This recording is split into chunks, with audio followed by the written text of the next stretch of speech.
ശ്രീഹരയേ നമഃ. നമസ്കാരം. അഗ്നിമഹാപുരാണം.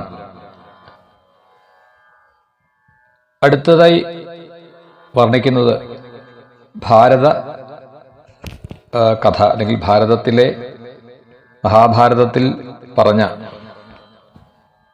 ആ ഭാരതാഖ്യാനം. ശ്രീകൃഷ്ണന്റെ മഹത്വം ഉദ്ഘോഷിക്കുന്നതായിട്ടുള്ള ആ ഭാരതകഥയെ ഞാൻ പറയാം.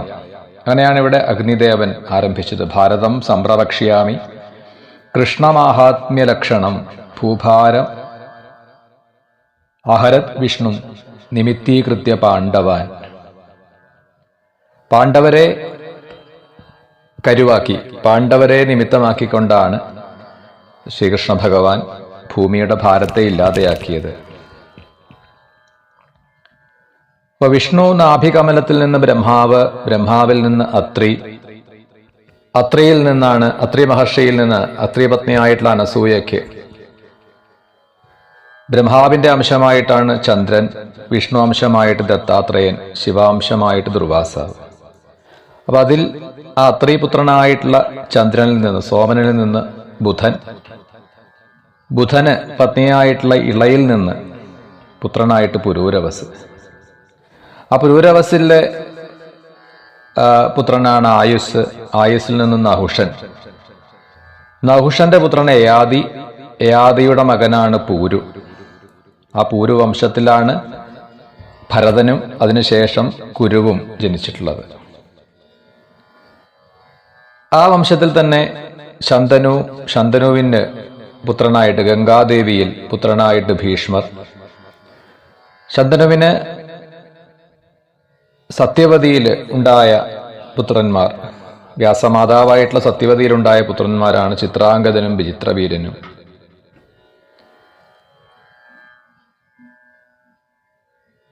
ശന്തനുവിന്റെ കാലശേഷം ഭീഷ്മരാണെങ്കിൽ അവിവാഹിതനായിട്ട് നിത്യബ്രഹ്മചാരിയായി ഇരിക്കും എന്ന് ശപഥം ചെയ്തിട്ടുള്ള ആളാണ്. എന്നിരുന്നാലും രാജ്യകാര്യങ്ങളൊക്കെ ഭീഷ്മർ തന്നെ നോക്കി നടത്തുകയാണ്. ചിത്രാംഗതൻ ഒരു യുദ്ധത്തിൽ നിഗ്രഹിക്കപ്പെടുകയാണ്. പിന്നീട് അവശേഷിക്കുന്നത് വിചിത്രവീരൻ എന്ന രാജകുമാരൻ. ആ വിചിത്രവീരന് വേണ്ടിയിട്ടാണ് ഭീഷ്മർ കാശിരാജ പുത്രിമാരായിട്ടുള്ള അംബികയെയും അംബാലികയെയും കൊണ്ടുവന്ന് വിചിത്രവീരനെ കൊണ്ട് വിവാഹം ചെയ്യിപ്പിച്ചു. എന്നാൽ വിചിത്രവീരനും കലാന്തരത്തിൽ ക്ഷയരോഗം ബാധിച്ച് മരിക്കുകയാണ്. അപ്പോൾ ഇവിടെ ഈ കൊട്ടാരത്തിൽ വൈധവ്യം ബാധിച്ചതായിട്ടുള്ള സത്യവതി, അതേപോലെ തന്നെ ആ വിചിത്രവീരന്റെ പത്നിമാര് അംബികയും അംബാലികയും അവരും വൈധവ്യം ബാധിച്ച് അങ്ങനെ ഇരിക്കുന്നു. ഈ വംശപരമ്പരയെ നിലനിർത്തണമെങ്കിൽ എന്താണൊരു പോംവഴി എന്ന് ആലോചിക്കുന്ന ആ വ്യാസമാതാവ് തന്റെ പുത്രനെ വേദവ്യാസനെ സ്മരണ ചെയ്യുകയും, വേദവ്യാസൻ അമ്മയുടെ അടുത്ത് എത്തുകയാണ്.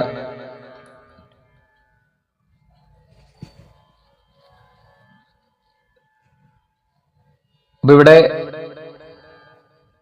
ആ അമ്മ ആവശ്യപ്പെടുന്നത്, സത്യവതി വേദവ്യാസ മഹർഷിയോട് ആവശ്യപ്പെടുന്നത്,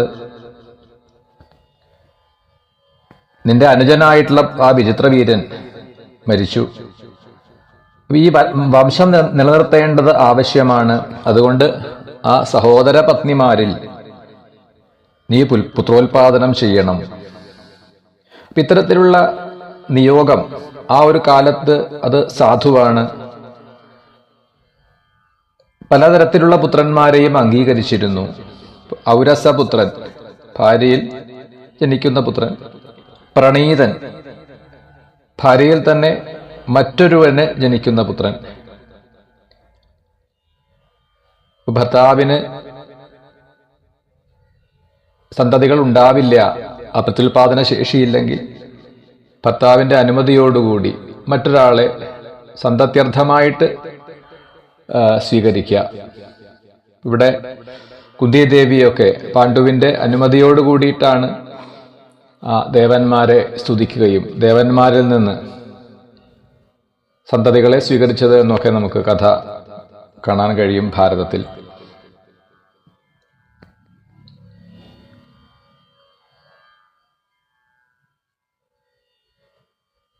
പുനർഭവൻ, ഭർത്താവ് മരിച്ച ശേഷം ഗർഭിണിയായിരുന്ന ആ സ്ത്രീയിൽ ഉണ്ടാവുന്ന പുത്രൻ. കാനീനൻ, കന്യകയിൽ ഉണ്ടാകുന്ന പുത്രൻ. വിവാഹത്തിനു മുൻപ് തന്നെ ഒരു പെൺകുട്ടിയിൽ ഒരു പുത്രൻ ഉണ്ടായാൽ കാനീനാണ്. ഇപ്പൊ ഇവിടെ വേദവ്യാസനൊക്കെ കാനീനനാണ്. ദത്തൻ, ദാനം ചെയ്യപ്പെട്ട പുത്രൻ അഥവാ ദത്തുപുത്രൻ എന്നാണ് അവിടെ ഉദ്ദേശിക്കുക. ഉദക്രീതൻ, കൃതജ്ഞതാപൂർവം നൽകുന്ന പുത്രനാണ്.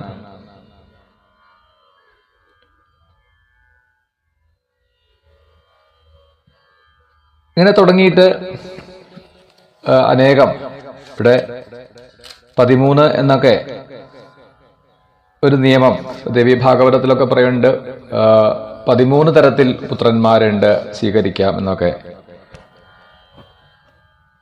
ഹരിശ്ചന്ദ്ര ഉപാഖ്യാനത്തിൽ സൂര്യവംശത്തിന്റെ കുലഗുരുവായിട്ടുള്ള വസിഷ്ഠൻ ഉപദേശിക്കുന്നത് കാണാം. സത്യവതിയുടെ അനുവാദത്തോടുകൂടി ആ വ്യാസനിൽ നിന്ന് അംബികയ്ക്കുണ്ടായ പുത്രനാണ് ധൃതരാഷ്ട്രർ, അംബാലികയിൽ പാണ്ഡു.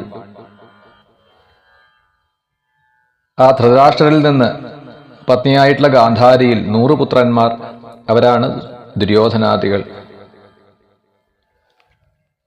ശതശൃംഗാശ്രമത്തിൽ വച്ച് സ്ത്രീസംഘമുണ്ടാവുകയും ശാപഗ്രസ്തനായിരുന്ന പാണ്ഡു അവിടെ വെച്ച് മരിക്കുകയാണ്. അതിന് കാരണമുണ്ട്. പാണ്ഡുവിന്റെ ശാപത്തെക്കുറിച്ച് പറയുന്നുണ്ട്. ഒരിക്കൽ മാനിന്റെ രൂപം സ്വീകരിച്ച്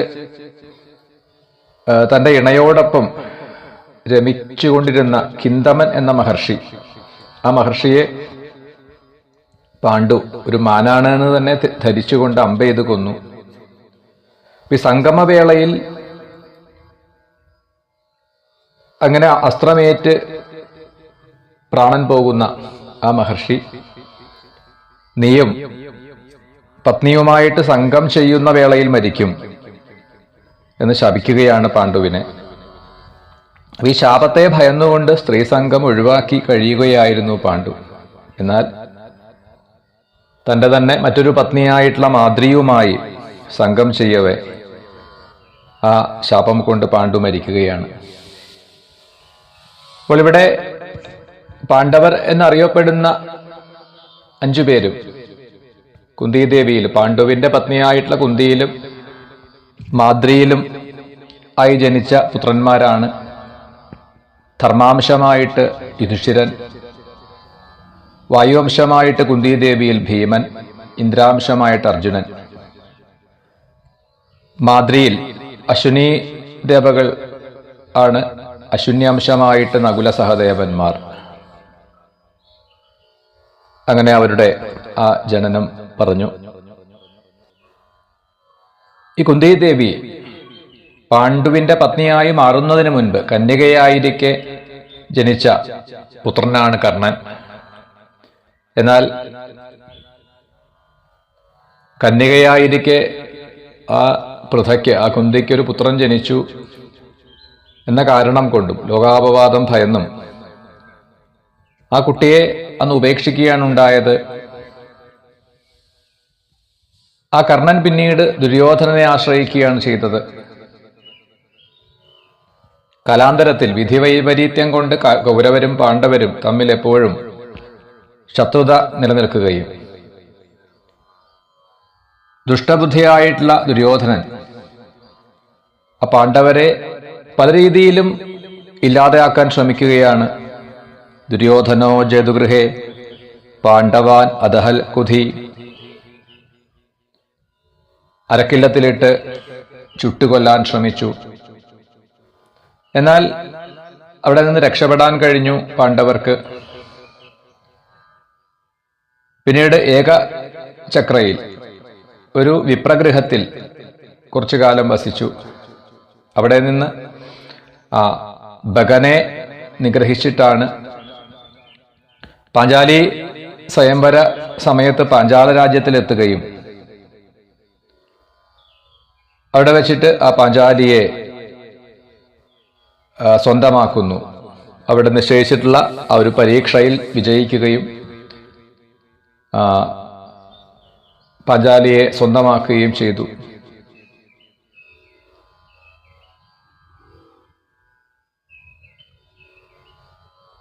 പിന്നീട് അർജുനന് അഗ്നി നൽകിയതായ ദിവ്യമായൊരു വില്ല്, ശ്രേഷ്ഠമായിട്ടുള്ളൊരു തേര്, കുരുക്ഷേത്ര യുദ്ധസമയത്തൊക്കെ അർജുനന് സാരഥിയായിട്ട് ആ ഭഗവാനെ തന്നെ, ശ്രീകൃഷ്ണനെ തന്നെ ലഭിക്കുകയാണ്. കൗരവർക്കും പാണ്ഡവർക്കും ആചാര്യനായിട്ട് ഉള്ളത് ദ്രോണനാണ്. എല്ലാ വിദ്യകളും അഭ്യസിച്ചു ദ്രോണനിൽ നിന്ന്. അർജുനൻ ആ ബ്രഹ്മാസ്ത്രത്തെ പ്രയോഗിക്കാനുള്ള ഒരു കഴിവ് നേടി. അതുകൂടാതെ അമ്പൊടുങ്ങാത്ത ആവനാഴി അതും അർജുനനുണ്ടായിരുന്നു. ആ ഭഗവാന്റെ ശ്രീകൃഷ്ണന്റെ സഹായത്തോടുകൂടി ഒരിക്കൽ ഖാണ്ഡവവനം, ആ ഖാണ്ഡവവനത്തെ ദഹിപ്പിക്കാൻ അഗ്നിക്ക് സഹായകമായിട്ട് വർത്തിച്ചു അർജുനൻ. ഖണ്ഡവനം അഗ്നിക്ക് ഇരയാകുമ്പോൾ ഇന്ദ്രൻ മഴ പെയ്യിപ്പിച്ച് ആ അഗ്നിയെ ഇല്ലാതെയാക്കാൻ ശ്രമിക്കുകയാണ്. എന്നാൽ ആ സമയത്ത് അർജുനൻ ശരബന്ധനം നടത്തി, ശരം കൊണ്ട് ഒരു കവചം തന്നെ സൃഷ്ടിച്ച് ആ മഴയെ തടഞ്ഞു എന്നാണ് പറഞ്ഞത്. പാണ്ഡവർക്ക്, ആ ധർമ്മപുത്രർക്ക് രാജസൂയം തുടങ്ങിയിട്ടുള്ള യാഗങ്ങളൊക്കെ ചെയ്യാൻ കഴിഞ്ഞു. ഈ പാണ്ഡവർക്കുണ്ടാവുന്ന ഈ ഐശ്വര്യം കണ്ടിട്ട് കൗരവർക്ക്, പ്രത്യേകിച്ചും ദുര്യോധനന് അത് സഹിക്കാൻ കഴിയുന്നില്ല. ദുര്യോധനൻ തന്റെ അനുജനായിട്ടുള്ള ദുശാസനനോടുകൂടി തന്റെ സുഹൃത്തായിട്ടുള്ള കർണനുമായി കൂടിയാലോചിച്ച് ഈ പാണ്ഡവരെ ചൂതിന് ക്ഷണിക്കുകയും ശകുനിയുടെ, അമ്മാവനായിട്ടുള്ള ശകുനിയുടെ സഹായത്തോടുകൂടി യുധിഷ്ഠിരനെ പരാജയപ്പെടുത്തി. പിന്നീട് പരാജയപ്പെടുന്നവർ വനവാസം അനുഷ്ഠിക്കണം എന്നൊക്കെയുള്ള ആ ഒരു നിബന്ധന അനുസരിച്ച് പാണ്ഡവർക്ക് വനവാസം അനുഭവിക്കേണ്ടി വന്നു 12 വർഷം. അവിടെ വെച്ച് ആ വനവാസകാലത്ത് അവർക്ക് എങ്ങനെയാണ് നിത്യവൃത്തി കഴിച്ചുകൂട്ടുക, ഭക്ഷണത്തിന് പോലും വഴിയില്ല. അപ്പോഴാണ് സൂര്യൻ തന്നെ അനുഗ്രഹിച്ചു നൽകിയതായിട്ടുള്ള അക്ഷയപാത്രം, ആ അക്ഷയപാത്രത്തിൽ നിന്ന് കിട്ടുന്നതായ അന്നം കൊണ്ട് പാണ്ഡവർ മാത്രമല്ല അവിടെ എത്തിച്ചേരുന്ന സാധുജനങ്ങൾക്കൊക്കെ തന്നെ എത്രയോ സജ്ജനങ്ങൾക്ക് അന്നം കൊടുത്തു. തുടർന്ന് അജ്ഞാതവാസം, വനവാസം കഴിഞ്ഞാൽ വീണ്ടും 1 വർഷം അജ്ഞാതവാസം അനുഷ്ഠിക്കണം. അതിനായിട്ട് അവർ വിരാട രാജ്യത്തെ ആണ് ആശ്രയിച്ചത്.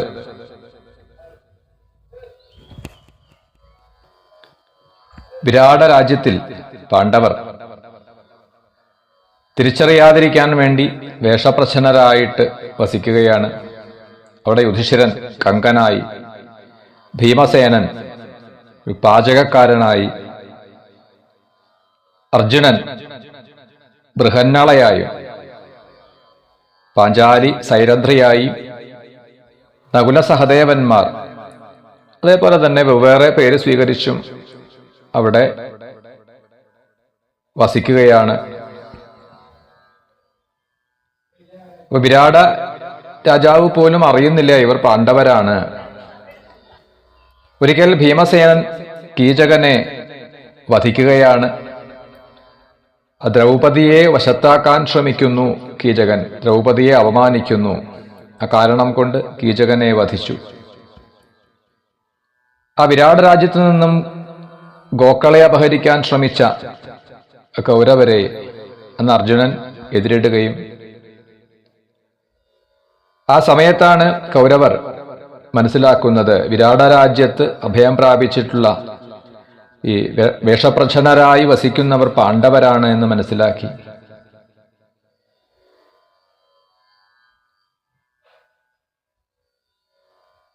ശ്രീകൃഷ്ണന്റെ സഹോദരി ബലഭദ്രന്റെയും ഭഗവാന്റെയും സഹോദരിയായിട്ടുള്ള ആ സുഭദ്രയെ അർജുനനാണ് വിവാഹം ചെയ്തത്. അതിൽ നിന്നുണ്ടായ പുത്രനാണ് അഭിമന്യു. ആ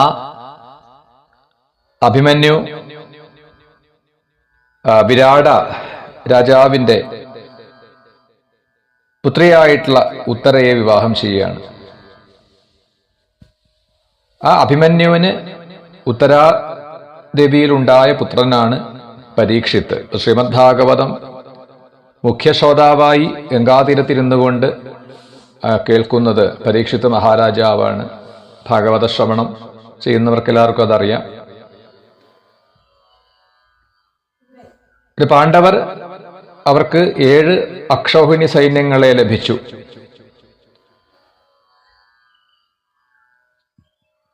അങ്ങനെ വനവാസവും അജ്ഞാതവാസവും പൂർത്തിയാക്കി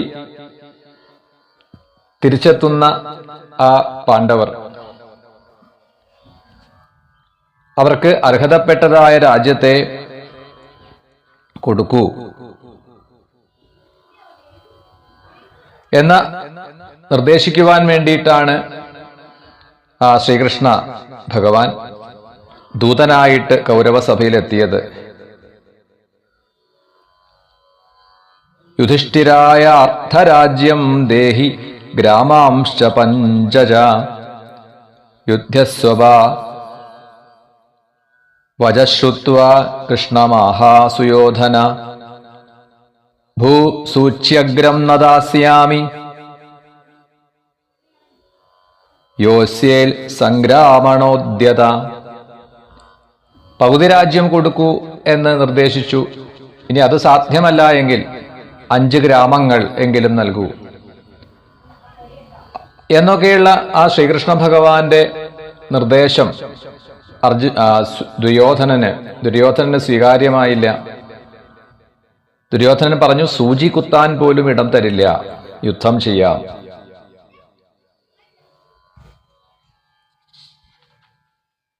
അങ്ങനെ അവിടുന്ന്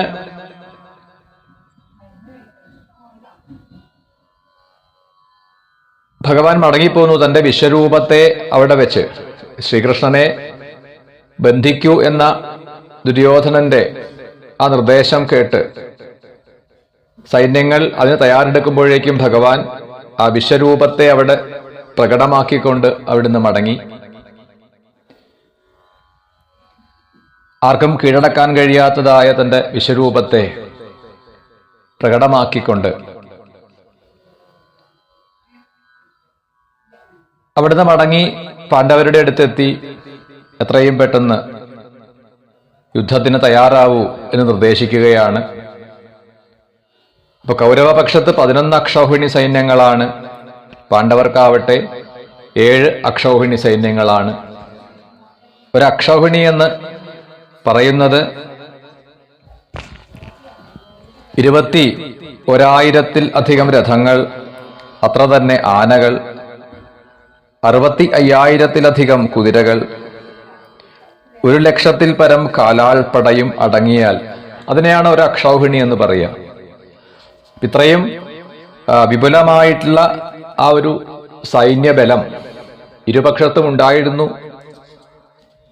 എന്നാൽ ഇതിനെയൊക്കെ നശിപ്പിക്കുക എന്നത് തന്നെയാണ് ആ ശ്രീകൃഷ്ണ അവതാര ഉദ്ദേശം, ഭൂമിയുടെ ഭാരം തീർക്കുക.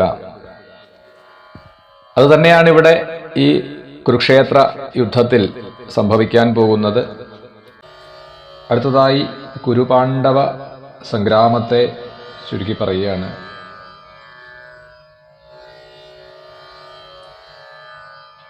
പാണ്ഡവ സൈന്യവും കൗരവ സൈന്യവും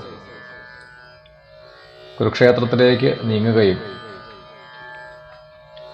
യുദ്ധകളത്തിൽ ഭീഷ്മ പിതാമഹനെയും ദുര്യോധനനെയും എല്ലാം കണ്ട് ഇവർ ഗുരുതുല്യന്മാരാണ്, സഹോദരനാണ്, പല രീതിയിലും ബന്ധമുള്ള ഇവരെ ശത്രു എന്ന ഭാവത്തിൽ അവരെ യുദ്ധത്തിൽ നിഗ്രഹിക്കുക, അവരോട് യുദ്ധം ചെയ്യുക എന്നുള്ളത് എനിക്കാവില്ല എന്ന് പറഞ്ഞുകൊണ്ട് വിഷമിച്ചു നിൽക്കുന്ന അർജുനനോട് ശ്രീകൃഷ്ണൻ പറയുകയാണ്, ഭീഷ്മാദികളെക്കുറിച്ച് നീ ശങ്കിക്കേണ്ടതില്ല, വിഷമം തോന്നേണ്ടതില്ല. ശരീരം മാത്രമാണ് നശിക്കുന്നത്, ശരീരിക്ക് ഒരിക്കലും നാശമില്ല.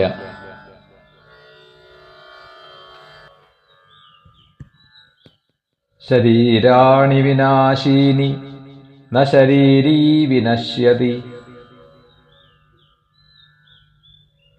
അയമാത്മാ പരം ബ്രഹ്മ അഹം ബ്രഹ്മാസ്മി വിദ്ധിതം. അർജുന, ശരീരിക്ക് ഒരിക്കലും നാശമില്ല, ശരീരമാണ് നശിക്കുന്നത്. ആത്മാവ് പരബ്രഹ്മമാണ് എന്നും താൻ തന്നെയാണ് ആ ബ്രഹ്മം എന്നും നീ അറിയണം. നേടിയതിനെയും നേടാത്തതിനെയും തുല്യമായി കാണുന്നതിനെയാണ് യോഗം എന്ന് പറയുക. അതുകൊണ്ട് നീ നിന്റെ രാജധർമ്മത്തെ പാലിക്കൂ എന്നെല്ലാം ശ്രീകൃഷ്ണനിൽ നിന്ന് ഉപദേശത്തെ കേൾക്കുന്ന അർജുനൻ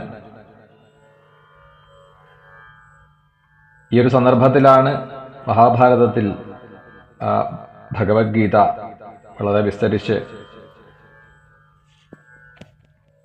ഉപദേശിച്ചിട്ടുള്ളതിനെ നമുക്ക് കാണാൻ കഴിയുക. അർജുനൻ വാദ്യഘോഷങ്ങളെ മുഴക്കി തേരിൽ കയറി യുദ്ധം ചെയ്യാൻ ആരംഭിച്ചു. ദുര്യോധന സൈന്യത്തിന്റെ ഒന്നാമത്തെ സൈന്യാധിപൻ ഭീഷ്മരാണ്. മറുപക്ഷത്ത് പാണ്ഡവസേനയുടേത് ശിഖണ്ഡിയാണ്. അവർ പരസ്പരം കൊന്നൊടുക്കിക്കൊണ്ട് ദേവാസുര സമാനമായിട്ടുള്ളൊരു യുദ്ധമാണ് ഉണ്ടായത്. ദേവന്മാരെല്ലാം ഇത് കണ്ട് സന്തോഷിക്കുകയാണ്. 10 ദിവസം കൊണ്ട് ഭീഷ്മർ പാണ്ഡവസേനയെ വീഴ്ത്തി. 10ാമത്തെ ദിവസം അർജുനൻ ഭീഷ്മരുടെ നേരെ അസ്ത്രങ്ങളെ വർഷിക്കാൻ തുടങ്ങി. ദ്രുപദൻ നിർദ്ദേശിച്ചതനുസരിച്ച് ശിഖണ്ഡിയും ശരവർഷം തുടങ്ങി. ഇരുഭാഗത്തും വളരെയധികം പേർക്ക് ജീവഹാനി സംഭവിക്കുകയാണ്. എന്നാൽ ഭീഷ്മരാവട്ടെ സ്വച്ഛന്ത മൃത്യു എന്ന വരം നേടിയിട്ടുള്ള ആളാണ്. തനിക്ക് വേണമെന്ന് തോന്നുമ്പോൾ മാത്രം മരണം വരിക്കാൻ കഴിയുന്ന ആളാണ്.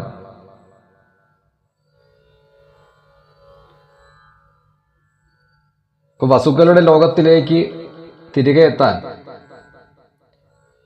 ആ ഭീഷ്മർ അർജുനൻ തന്നെ തയ്യാറാക്കിയതായ ശരശയിൽ ഉത്തരായണ കാലം പ്രതീക്ഷിച്ചുകൊണ്ട് ഭഗവാനെ തന്നെ ഭജിച്ചുകൊണ്ട് ഭഗവത് ധ്യാനം ചെയ്തുകൊണ്ട് ശരശയിൽ കിടക്കുകയാണ്.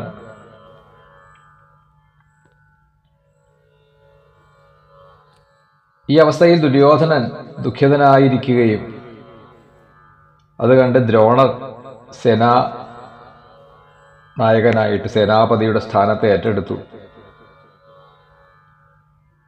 സന്തുഷ്ടരായി നിൽക്കുന്ന പാണ്ഡവ സൈന്യത്തിന്റെ നേതൃസ്ഥാനം ധൃഷ്ടദ്യുമ്നനാണ് ഏറ്റെടുത്തത്. വീണ്ടും അതിഭയങ്കരമായിട്ടുള്ള യുദ്ധം തുടരുകയാണ്. വിരാടൻ, ദ്രുപദൻ ഇവരൊക്കെ ദ്രോണൻ എന്ന ആ മഹാസാഗരത്തിൽ മുങ്ങിപ്പോയി ദുര്യോധന സൈന്യത്തെ ധൃഷ്ടദ്യുമ്നൻ ഇല്ലാതെയാക്കി.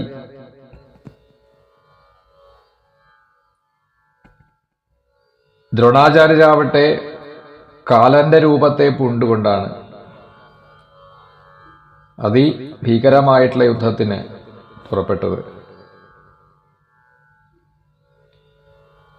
ദ്രോണപുത്രനായിട്ടുള്ള അശ്വത്ഥാമാവ് മരിച്ചു എന്ന് കേട്ട് ദ്രോണൻ ആയുധം ഉപേക്ഷിച്ചു.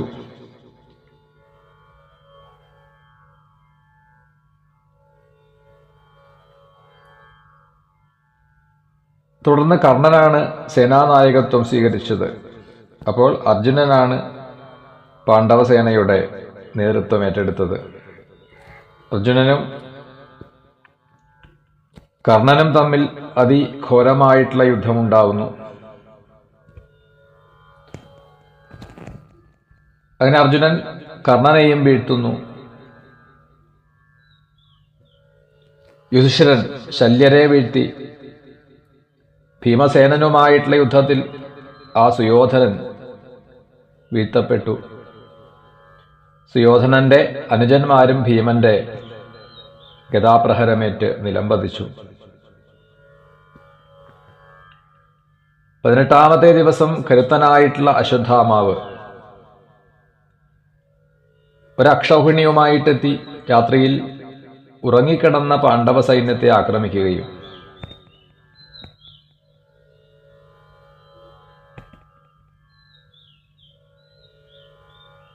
ദ്രൗപദിയുടെ പുത്രന്മാർ പാഞ്ചാലി പുത്രന്മാരും പാഞ്ചാലരും ധൃഷ്ടദ്യുമ്നനുമെല്ലാം ആ സമയത്ത് അശ്വത്ഥാമാവിന്റെ ആക്രമണത്തിൽ കൊല്ലപ്പെടുകയാണ്. പുത്രഹീനയായി തീർന്ന ദ്രൗപദി ഈ വാർത്ത കേട്ട് വിലപിക്കുന്നു. അർജുനൻ ഐഷീകാസ്ത്രം പ്രയോഗിച്ച് അശ്വത്ഥാമാവിന്റെ ശിരസിൽ നിന്ന് ആ ശിരോരത്നത്തെ കവർന്നെടുക്കുകയും അശ്വത്ഥാമാവ് അപാണ്ഡവാർത്ഥം എന്ന് സങ്കല്പിച്ചുകൊണ്ട് പ്രയോഗിച്ചതായിട്ട് ബ്രഹ്മാസ്ത്രത്തിൽ നിന്ന് അഭിമന്യു പത്നിയായിട്ടുള്ള ഉത്തരയുടെ ഗർഭത്തിലുണ്ടായിരുന്ന ശിശുവിനെ ശ്രീകൃഷ്ണനാണ് രക്ഷിക്കുന്നത്. ആ ഉത്തരയുടെ പുത്രനായി പിന്നീട് ജനിക്കുന്ന ആളാണ് പരീക്ഷിത്ത്. കൃതവർമാവ്, കൃപൻ, അശ്വത്ഥാമാവ് എന്നിങ്ങനെ ഏതാനും പേർ മാത്രമാണ് കൗരവ പക്ഷത്ത് അവശേഷിച്ചത്.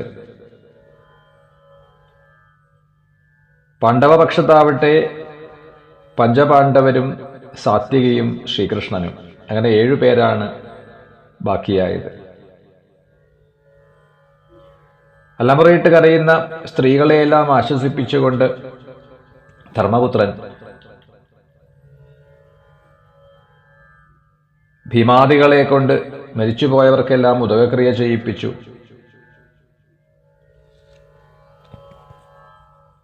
ഭീഷ്മരിൽ നിന്ന് രാജധർമ്മ ഉപദേശം, എന്താണ് രാജധർമ്മം, എന്താണ് സ്ത്രീധർമ്മം, മോക്ഷമാർഗം, ഇതെല്ലാം ഉപദേശരൂപത്തിൽ കേട്ട് ദാനധർമ്മങ്ങളെക്കുറിച്ചൊക്കെ കേട്ട് ആ ധർമ്മപുത്രർ വളരെ ശ്രദ്ധയോടുകൂടിയിട്ട് രാജ്യഭരണം ഏറ്റെടുത്ത് നടത്തി. അശ്വമേധയാഗം നടത്തി, വളരെയധികം ദാനം ചെയ്തു. പിന്നീടാണ് യാദവംശത്തിനേറ്റതായ ശാപം, ആ വിപ്രശാപം കൊണ്ട്, ഋഷിശാപം കൊണ്ട് യാദവംശം നശിച്ചു എന്നുള്ള വാർത്ത കേൾക്കുകയാണ് ധർമ്മപുത്രർ. രാജ്യേ പരീക്ഷിതം സ്ഥാപ്യ സാനുജ സ്വർഗമാപ്തവാൻ. പരീക്ഷത്തിനെ രാജാവായി അഭിഷേകം ചെയ്ത് തൻ്റെ അനുജന്മാരോടൊപ്പം സ്വർഗാരോഹണം ചെയ്തു എന്ന് പറഞ്ഞുകൊണ്ടാണ് ഈ ഭാരത വർണ്ണനത്തെ ഇവിടെ ഉപസംഹരിക്കുന്നത്.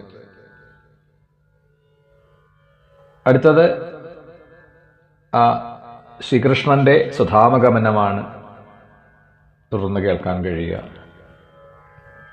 നമസ്കാരം.